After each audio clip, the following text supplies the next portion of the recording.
Oi, tô de volta. Eu acho que esse vai ser o último vídeo dessa série de experiências de quase morte, acredito eu. Eu tinha prometido que eu ia contar, né, sobre como que foi a experiência de quase morte, porque eu falei bastante sobre os aprendizados, e até o livro que eu escrevi, eu também não conto muito sobre a experiência em si, mas foco muito mais nos aprendizados que a experiência trouxe, porque eu realmente acredito que essa é a grande questão, assim, né, o que fazer com que acontece com a gente. Então, eu sei que eu demorei pra vir fazer esse vídeo, porque toda vez que eu conto essa história, eu revivo essa história um pouco mais intensamente, né? Então, você vai ouvir essa história e talvez reverbere em alguns dias e etc. Mas sempre que eu conto essa história, é como se iluminasse um pouco mais uma parte de mim nova, né? Eu convivo com essa história 24 horas por dia, 7 dias por semana, sempre que chegam pessoas novas na minha vida que não sabem dessa história, e quando descobrem essa história, é bem esquisito contar isso, né? Acho que poucas pessoas têm essa experiência. Então eu vou contar pra vocês hoje. Se você não tá legal, num dia legal, pode ser que não seja bom pra você ouvir essa história. Então, especialmente nesse contexto de pandemia, né? Falar sobre essa fragilidade da vida é uma coisa que tende a gerar gatilhos. Então, vamos tomar cuidado, tá? Então, se você não tá muito bem, acho que pode pausar por aqui e volta no outro dia. Então, eu vou contar pra vocês. Eu sou Gabriela, né? Eu tenho 32 anos agora. Então, eu tinha 27 anos na época que isso aconteceu, né? Bem rockstar wannabe, que é a idade que os rockstars geralmente morrem. E aí eu tive uma gestação tubária, que é uma gestação que acontece fora do útero. A minha aconteceu na trompa, né, que é um canalzinho bem fininho que conecta o ovário ao útero. Então, a fecundação do óvulo aconteceu em uma trompa e eu não percebi que eu estava grávida, eu ainda amamentava a minha filha de 1 ano e eu não percebi. Eu tinha um sangramento que eu perdi o timing, assim, um sangramento marrom, que eu não sabia direito como era. Eu tinha muita dor de cabeça e tinha uma dor aqui no ombro, que depois eu descobri que tem a ver com sangramento abdominal, mas eu não sabia na época, que não é bem um torcicolo, era uma dor bem específica, assim, mas eu ia tomando analgésico, e assim, tocando a vida, cuidando de 2 crianças, cuidando da casa, trabalhando, né? Eu era casada nessa época, então, assim, muitos movimentos acontecendo. E aí, um dia, uma sexta-feira à tarde, eu tava em casa com a minha filha, e nesse dia tinha a Elma, que foi uma das pessoas que me salvou. Ela tava na minha casa fazendo a faxina, e aí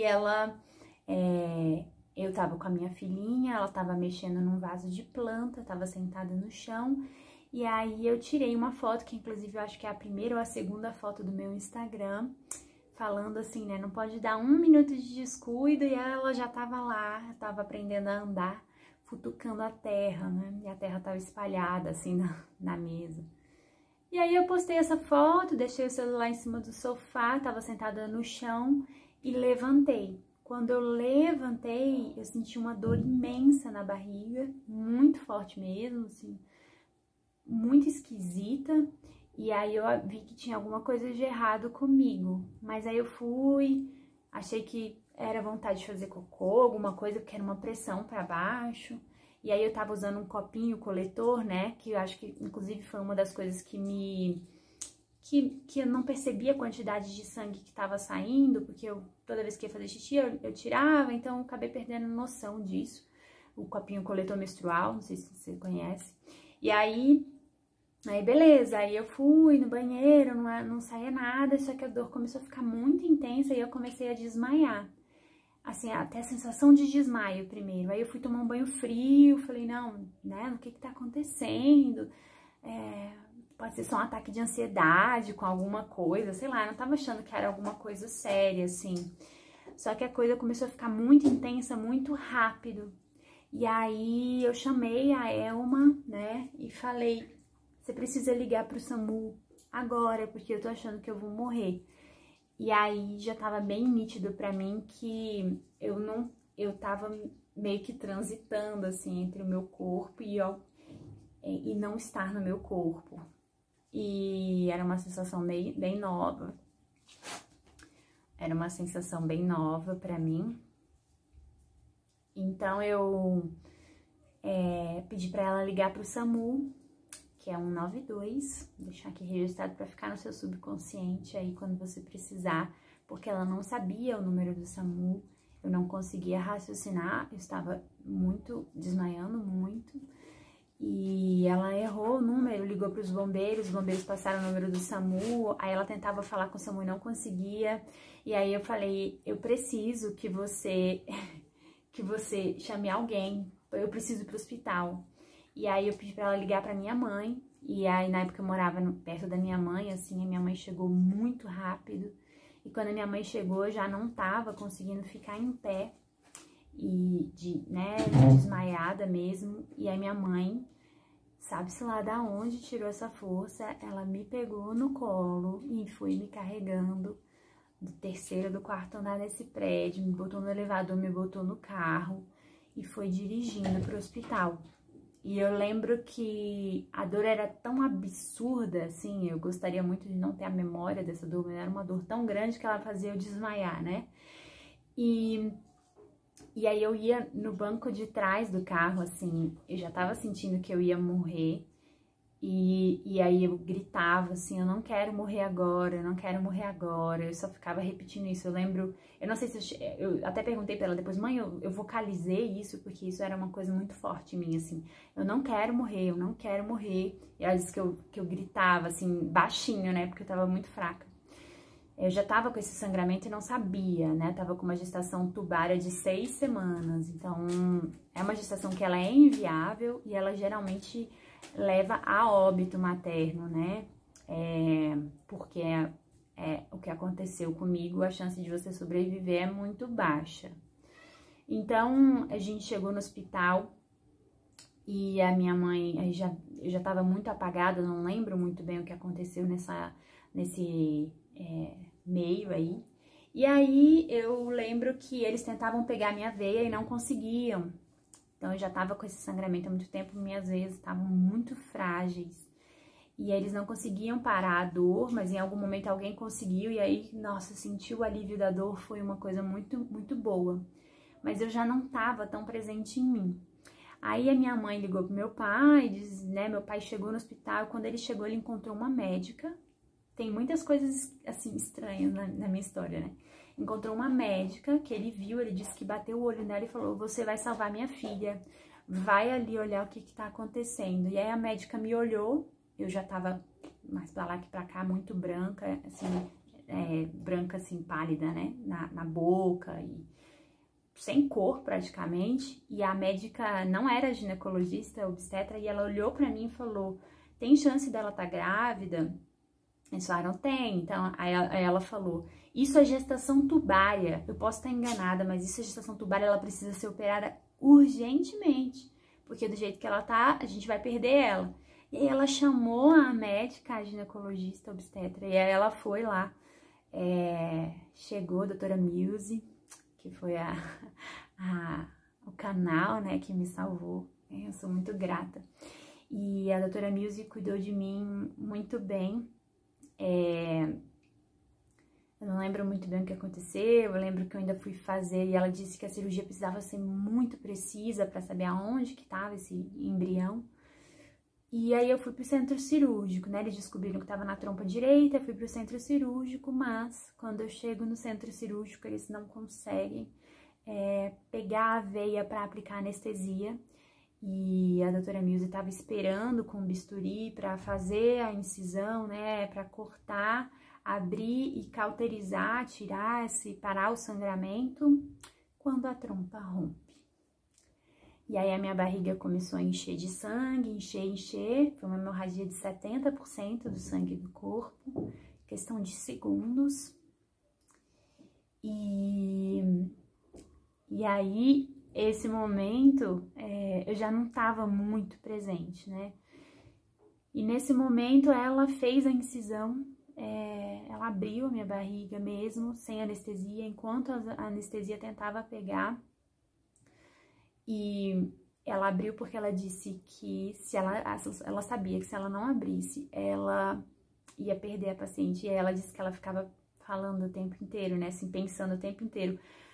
Não desiste, não desiste, não desiste. É uma médica que trabalha com gestação de alto risco, tá muito habituada a esse universo todo. E ela depois falou pra mim, né, assim, que ela pedia muito que eu não desistisse, que é uma das coisas que ela mais pede para as pacientes, é que as pacientes não desistam. E eu não desisti. E aí, nesse momento, eu senti como se uma coisa tivesse me sugado, assim, muito fortemente. E de alguma forma eu fiquei em cima do centro cirúrgico, né? Eu me via na maca e eu tava em outro lugar. Então, no primeiro momento eu consegui estar nesses dois lugares ao mesmo tempo. E aí essa visão que eu tinha é que ela fez um procedimento muito rápido de cauterizar, limpar toda a hemorragia que estava tendo e fechar. E eles ficaram esperando eu ter um choque pela quantidade de sangue que eu tinha perdido, né? Ter uma parada cardiorrespiratória, alguma coisa assim. E eu não tive, o que foi uma surpresa para todo mundo, mas foram momentos que ninguém sabia o que ia acontecer ali. E nesse momento eu não sei mais, aí eu já tava nesse outro lugar, depois desse acontecimento, eu só lembro de ter visto todo mundo muito tenso dentro do centro cirúrgico, muita agitação, assim, muito corre-corre. E eu me via e depois eu já tava nesse outro lugar, que é um lugar que eu não conhecia, com um casal de pessoas também, né, que eu não conhecia, mas que eram profundamente familiares para mim. E eu senti uma paz e um amor que eu nunca senti na minha vida, assim. Foi uma sensação muito especial de me sentir conectada com o todo, assim. Era como se eu conseguisse perceber um fio que conectava todo mundo e esse fio era um amor que transbordava. Eu vou chamar aqui de amor, porque eu acho que é a palavra que chega mais perto de alcançar isso. Era como se tudo fosse amor, assim, e era muito grande, sabe? Assim, era muito, era incrível, era uma sensação de pertencimento enorme. E nesse lugar eu tava deitada numa cama, assim, era um quarto, num lugar com um jardim, tipo uma casa mesmo normal, como a gente tem aqui, com muito vidro e tal. E aí eu olhava para esse casal que me era muito familiar, mas eu realmente não conheço eles, e eles falavam, aí eu falava assim, puxa vida, mas eu já vou morrer, né? Achei que eu ia fazer tanta coisa ainda, eu queria tanto criar meus filhos. E aí eles olhavam para mim assim e falavam, fica tranquila, ainda não é a sua hora e tá tudo dentro do esperado, tá tudo acontecendo conforme a gente esperava. Então, fica tranquila que tá tudo certo, tá tudo dentro da providência e as palavras deles me tranquilizavam, assim, de certa forma, né? E aí eu me acalmei, não senti uma agitação de tipo, eu quero voltar. Eu senti um lugar de, puxa, acabou. Ainda queria, sabe, final de festa, assim, que você não queria que acabasse. E aí eu lembro desses momentos, assim, que eu não sei quanto tempo durou, mas pra mim pareceu muito tempo. E aí, quando eu voltei pra minha consciência, eu tava na UTI, e tinha sido, esse evento todo tinha acontecido no final de tarde de uma sexta-feira, E eu tinha ido pra UTI, né? E eu acordei num sábado, umas 6 horas da manhã, assim. Eu lembro que a janela da UTI era toda de vidro, era tudo fechado, mas era toda de vidro. E o sol, aquela luz bem suave, sabe, do sol, batia atrás de mim, né? Eu tava virada, assim, a cama tava virada de costas pra essa janela. Quando eu abri o olho, foi a primeira coisa, assim, que eu senti, assim, eu pensei, nossa, eu voltei, sabe? Assim, tô sentindo aqui o sol, essa luminosidade do dia que tá começando e eu tô abrindo os olhos com o dia que tá começando. Só que eu acordei entubada e amarrada, né? Porque, não sei se vocês sabem, mas é um protocolo de segurança amarrar os braços das pessoas que estão entubadas, porque se você acorda, a primeira coisa que você faz é tirar o tubo. Isso pode te machucar, assim, pode ser fatal, né? Então, tem esse cuidado que a gente não... Eu sou profissional de saúde, então eu entendo, né, alguns protocolos. Então, quando eu já fiz estágio em UTI, então quando eu acordei e percebi que eu tava numa UTI, eu sabia que alguma coisa tinha acontecido, mas eu não sabia que eu tava grávida, eu não sabia que eu tinha perdido um bebê, eu sabia que alguma coisa tinha dado muito errado, mas eu não sabia o quê. E aí, quando eu abri os olhos, eu sabia que eu não podia me desesperar, né? Se eu me agitasse, provavelmente eu me sedar, eu ia continuar mais um período entubada, e aí eu ia entrar numa... Então, eu tentei me manter calma, eu voltei com uma amorosidade ainda muito transbordante, que com o passar do tempo foi diminuindo, conforme eu ia ficando mais em mim, mais no corpo, mais na minha vida cotidiana, menos eu sentia essa amorosidade transbordante. Mas voltei com uma aceitação muito grande que tinha acontecido comigo, e eu sei que é difícil ouvir isso, né? Mas de alguma forma eu tinha um nível de aceitação que aquilo tinha acontecido comigo, porque de alguma forma eu precisava passar por aquilo, assim. Eu não gosto dessa ideia, mas esse era o sentimento, era o que eu sentia, era aceitação. E aí eu falei, bom, a única forma que eu tenho de me comunicar é pelo olhar. Então, eu fiquei olhando, assim, pra ver se passava algum profissional e pensando, né, tipo, vou focar aqui em atrair um profissional pra me estubar. E aí passou um médico carioca, e aí ele olhou pra mim e falou, você tá acordada? E aí eu fiz assim com a mão, né?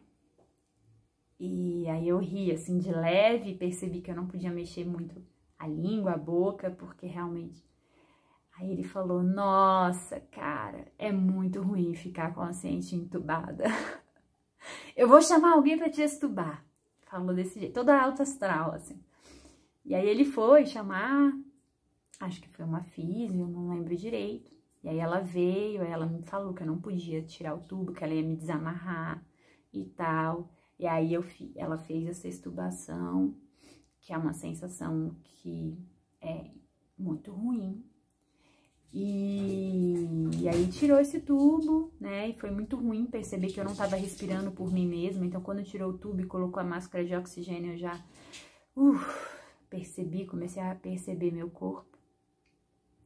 E aí, logo depois, eu achei... como eu tava mentalmente, né? Ninguém sabia, na verdade, se eu ia ficar vegetando, se eu ia ficar com sequelas neurológicas pela quantidade de sangue que eu perdi, que tipo de sequela eu ia ter. Ninguém sabia quanto tempo eu ia acordar.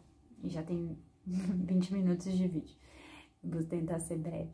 E aí, enfim, eu já contei aqui um pouco, né? E aí depois veio esse processo de ressignificar toda a minha vida. E eu fiquei 2 dias na UTI, depois fiquei 2 dias no semi-intensivo, depois fui pro quarto do hospital e depois voltei pra casa, fiquei na cadeira de rodas, enfim. E aí tem vários vídeos aqui explicando dessas relações com a espiritualidade, com a sexualidade, com o corpo, como que foram esses aprendizados que continuam acontecendo até hoje, muitas coisas acontecendo ainda, reverberando dessa história. Então é isso, essa foi a história, né? O que aconteceu comigo. Eu percebo que na hora que eu tava achando que eu ia morrer, a sensação de que tem algo maior do que eu se tornou muito real, muito palpável, de que não era eu que estava no controle.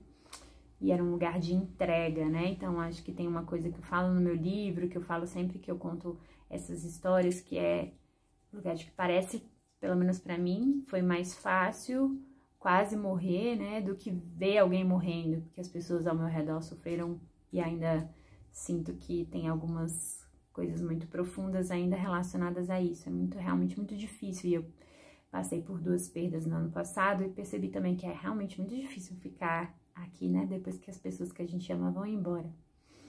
Então, tento honrar essa possibilidade com muita vida, muita conexão de vida, muita potência de vida e levar isso para que a gente não perca tempo desperdiçando a amorosidade, desperdiçando a alegria, que a gente possa se conectar, se transformar, crescer e se amar muito, porque acho que é para isso que a gente tá aqui.